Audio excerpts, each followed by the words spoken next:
It honestly felt like there was something missing, that without, I could work out, but without some reason to work out, without some element of the competition, it didn't feel like it was going anywhere.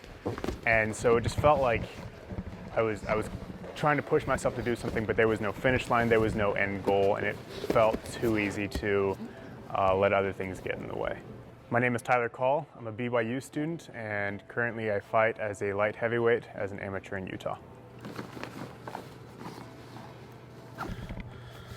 So today is just going to be getting some light working combos into kicks, combos into takedowns, just getting warmed up before everyone else gets here and we get a good workout in. So let's get to it. So I started training my striking, but I needed that way to test myself, some drive to get me to constantly push myself and try and get better. And so I decided I wanted to take an amateur fight. Really trying to get elbow deep, all right? Go. The thing I think I remember the most, and the thing that stood out the most about Tyler, was just work ethic and kind of a dedication to learning.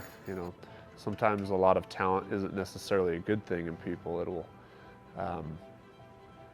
things come too easy, people don't have to work on it. They drop off a little quicker. Tyler had both. He had the work ethic and he had the talent.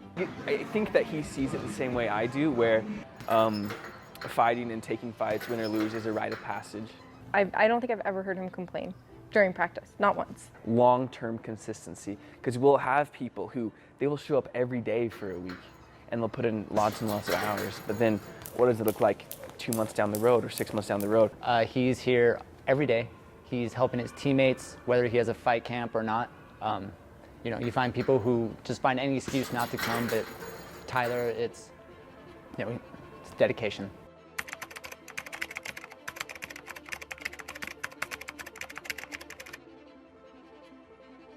We did have a fighter lined up. He was a fighter out of Wyoming who had, I think it was 3 fights, a lot more cage time than me, and we'd spent a lot of time kind of breaking down his game and what we thought he was going to throw and building a game plan for that. Now, if I recall correctly, halfway through that camp, Tyler's original opponent actually got injured and pulled out. I got a call while I was at work before I came in, and Dane told me that the fighter I was going to fight, he had done something to a rib. I don't even remember what it was, but for some reason he wasn't going to be able to fight. We got a replacement opponent, so all of a sudden, with only a few weeks left in the camp, we've got to rethink things. We've got to totally restructure things, and his new opponent was actually a debuter. We didn't know anything about him, so the question was just, what do you do against something like that? You don't know the debuter. You don't have any footage on them. You don't know what they do well or where they're weak. It's kind of a wild card. I mean, this person could be a total rock star, or they could not be. We didn't know what he was going to throw, so I had to be ready for anything. It's not like we just step in and fight. We train for specific opponents, we train hard, we develop a game plan, and we train that game plan very, very hard. And Tyler handled it like a champ.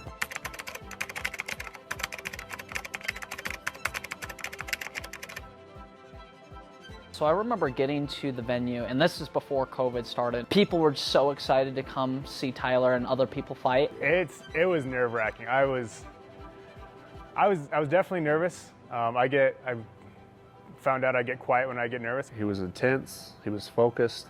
That's what I like to see in an athlete. I don't like to see somebody too calm in the back. Contemplative, just thinking about what I needed to do, what was about to happen. Really, really calm and really, really focused. Doing it for a game of jiu-jitsu and MMA, make some noise for Tyler Call.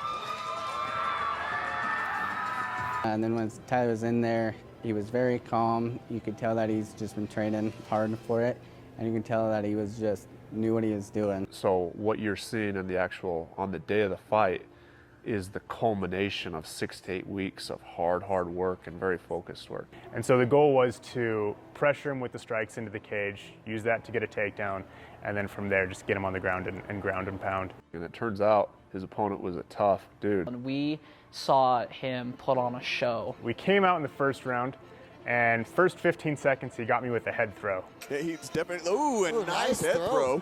Which took me a little bit off guard, made me realize that this this was going to be a good fight. The guy was scrappy. He was a gamer. I remember it was a stand-up brawl. I remember they both rocked each other, hurt each other a couple times. I remember Tyler was moving him to the cage a lot and trying to get the takedown. A lot of knees, a lot of cage wrestling, a lot of hand fighting there. But the guy had some pretty good takedown defense. He was hard to put on the mat.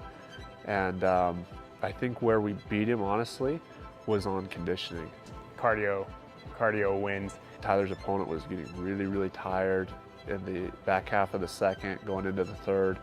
And we really started pulling ahead in those later rounds, so the conditioning work we had done really started paying off. Unfortunately, it wasn't a knockout or a TKO, but we were able to finish with an 8-10 round for that third round. Your winner by unanimous decision, out of the black corner, Tyler Cole!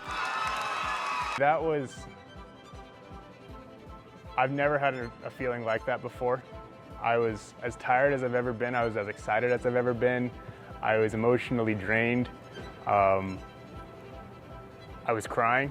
It was just an adrenaline, emotional dump. I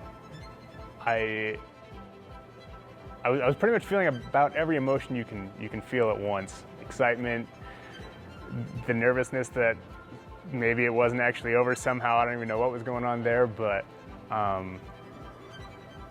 yeah, it was, and overall just pride that I had done something like that, and I'd done something that very few people are willing and able to do. And I think that was what I walked away with the most. I couldn't be more proud to call Tyler a teammate. He's a really good guy.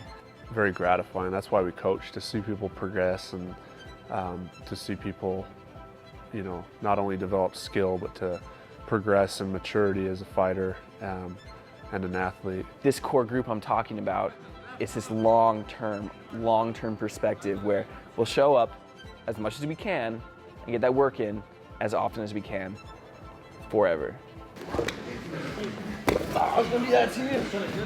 We're all here every day.